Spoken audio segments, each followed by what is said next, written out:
Hello everyone and welcome to Unacademy. मेरा नाम है शिवांगी गौतम और आज के क्लास में हम एक बहुत ही इंपॉर्टेंट मुद्दे को डिस्कस करने वाले हैं।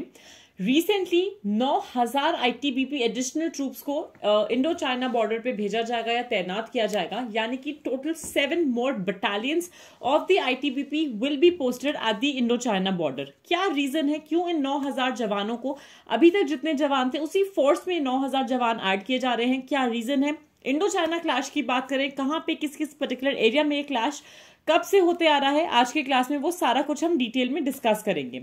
अगर हम सबसे इंपॉर्टेंट मुद्दे की बात करें, सीनो इंडिया बॉर्डर पे टेंशन्स खत्म होने का नाम ही नहीं ले रहे हैं। भारत चीन की जो सीमा है उस पर जो तनाव है over a period of time continuously चले जा रहा है, बढ़े जा रहा है। As a result of that हमारी जो भारत सरकार है, the union government of India या सेंट्रल गवर्नमेंट, उन्होंने डिसाइड करा कि किस तरीके से हम 9,000 ट्रूप्स को इंडक्ट करेंगे आईटीबीपी में या इंडो तिब्बतन बॉर्डर फोर्स में, जो कि 7 नए बटालियंस में और एक नए सेक्टर हेडक्वार्टर में एंटेल किए जाएंगे।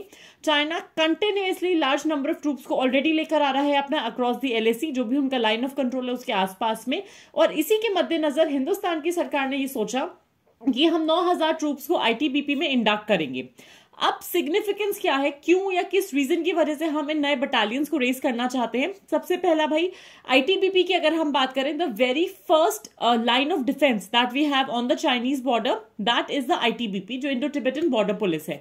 Second important part, eastern Ladakh में और अरुणाचल में बहुत प्रोमिनेंट मुठभेड़ हुई है, कई दफा क्लैशेस हो चुके हैं, दोनों जो फोर्सेज हैं कई बार भिड़ चुकी हैं। तीसरा इंपॉर्टेंट फैक्टर आता है कि हिंदुस्तानी जो फोर्सेस हैं उनको एक्सेस नहीं मिलता है ट्रेडिशनल पेट्रोलिंग पॉइंट्स का, जैसे डिप्सांग प्लेन्स हो गया या चारडिंगला नाला हो गया।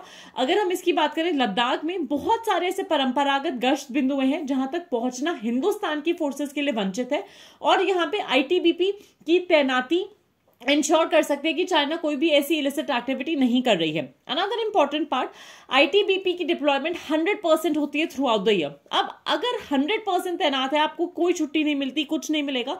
सबसे बड़ी दिक्कत क्या आती है, आपको लग्जरी नहीं मिल पाएगी रेस्ट करने की। You can never afford to rest. अगर 9,000 ट्रूप्स और शामिल हो जाएंगे, ये क्यों अपने आप में एक अच्छा पार्ट होगा।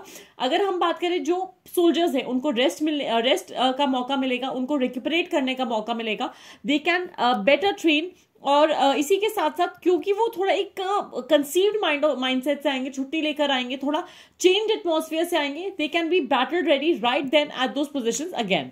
अगर हम सबसे इंपॉर्टेंट एरियाज की बात करें with respect to the map, कौन से एरियाज हैं जहां पे कंटिन्यूसली लड़ाई चलती रहती है, from the particular map itself आप देख सकते हो किस तरीके से हिंदुस्तान क्लेम करता है इस पर्टिकुलर एरिया को। एंड अलोंग विद दैट हमारा जितना भी ये वाला एरिया, अक्साई चीन वाला एरिया हो गया, या अगर हम बात करें डेमचौक की बात करें, पैंगोंग सा की बात करें, ये सारे के सारे एरियाज जो आप यहाँ ऑरेंज में देख सकते हो, they are the bones of contention between India and China. Continuously हमने देखा है कि अलग अलग रेंजेस में, अलग अलग एरियाज में China has been continuously crossing, और एलओसी के जो एलएसी है, एलएसी के आसपास बहुत प्रोमिनेंट कंस्ट्रक्शंस करते आ रहे हैं।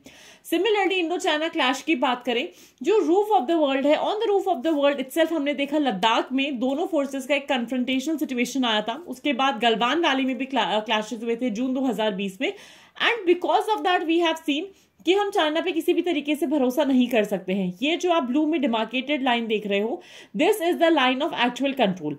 ये जो लाइन ऑफ एक्चुअल कंट्रोल है, इसके अगर हम बात करें चाइनीज ट्रूप्स की तरफ, towards the Chinese side of LAC इन्होंने बहुत सारा इंफ्रास्ट्रक्चर और कंस्ट्रक्शन ऑलरेडी कर दिया है। हिंदुस्तान के लिए एलएसी के आसपास के जितने गांव हैं वहां पे वाइब्रेंट विलेज स्कीम करके भी हिंदुस्तान ने लॉन्च करी है। 4800 करोड़ उसके लिए भी अप्रूव करा था, और इसी वजह से करा था ताकि इन एरियाज का डेवलपमेंट हम प्रॉपर्ली कर पाए, और इन रूरल एरियाज में से जो मूवमेंट है लोगों का उसको हम समहाउ होल्ड कर पाए। कई ऐसे रिपोर्ट्स भी पेश हुए हैं पार्लियामेंट में with respect to the home ministry, with respect to the prime minister also, जहां पे ये दिखाया गया है, इस पे फोकस किया गया है कि इंडिया ने बहुत सारे पेट्रोलिंग पॉइंट्स के जो एक्सेस है वो खो दिया है।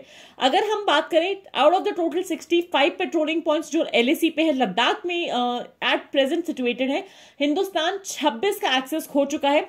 पीएलए के पास एक एडेड एडवांटेज आ जाता है कि जो भी बफर एरिया होता है ना, वो उसका फायदा उठा लेते हैं डी एस्केलेशन के टाइम पे। डीएस्केलेशन के टाइम पे वो धीरे धीरे आगे तक बढ़ते रहते हैं, अपने कैमरास को हाईएस्ट पीक्स पे लगा के रख देते हैं और हिंदुस्तानी मूवमेंट को, इंडियन फोर्सेस के मूवमेंट को कंटिन्यूअसली मॉनिटर करते हैं, जिसको कोई भी क्वेश्चन नहीं कर पाता है। आप देख सकते हो ब्लैक टॉप एरिया हो गया, हेलमेट टॉप हो गया, चुशूल माउंटेन्स हो गए, डेमचौक एरिया हो गया, द डिप्सैंग प्लेन्स हो गया चिपचाप रिवर के पास, वाई नाला हो गया गलवान में, कागजुंग हो गया, गोगरा हिल्स हो गया, इन सारे के सारे एरियाज पे, that means across any of these areas over here, यहाँ पे आप देख सकते हो किस तरीके से at the top most points यहाँ पे चाइनीज कैमराज हिंदुस्तानी फोर्सेस के मूवमेंट को कंटिन्यूअसली देख रहे होंगे। अब अगर हम इस पे फोकस करते हैं, हमारे को दिक्कत कहां पे और कैसे देखने को मिलती है, एक 3 pronged स्ट्रैटेजी है चाइना की। अगर हम बात करें श्रीजाप रेंज जो नॉर्दर्न बैक में है, जहां पे उन्होंने क्लेम करा है, एलएसी क्लेम लाइन है हमारी जो फिंगर 4 पे है, पीएलए ने 4.5 किलोमीटर का रोड बनाया है ताकि हिंदुस्तानी फोर्सेस अपने पेट्रोलिंग ना कर पाए। पीएलए का जो रोड नेटवर्क है युवांगवाई टानबेस से एक्सटेंड हो रहा है। सेकेंड एरिया हमारा डेमचौक का आता है, साउथ ऑफ डेमचौक, जहां पे चार्टिंग नाला के पास इंफ्रास्ट्रक्चर मूव हुआ है। And the third one is across the Chumar area of China, जो 80 स्क्वायर किलोमीटर का एरिया है, जहां पे इंडिया ने होल्ड करा है चुमूर को, लेकिन अगेन ये मनाली ले के रूट के लिए बहुत ज्यादा प्रोमिनेंट एरिया बन के आता है। अगर हम इस 3 pronged स्ट्रैटेजी की बात करें, सबसे बड़ी लड़ाई कहां पे हमको ये देखने को मिलता है कि पैंगोंग लेक में हिंदुस्तान या एलएसी जो है वो कट के करके जाती है।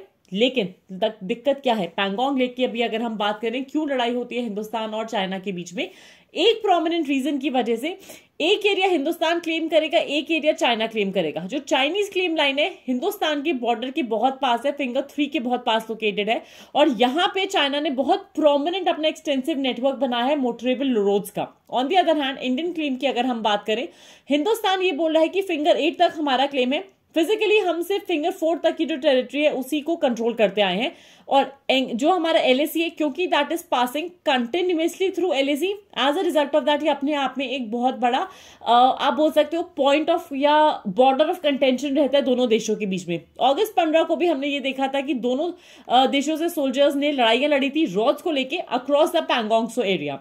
इंप्लीकेशंस क्या हो सकते हैं इसके लिए हिंदुस्तान के लिए, हिंदुस्तान का जो कंट्रोल है वो वेस्ट ऑफ श्योक रिवर जा सकता है, यानी south of the Indus river, that is very much possible.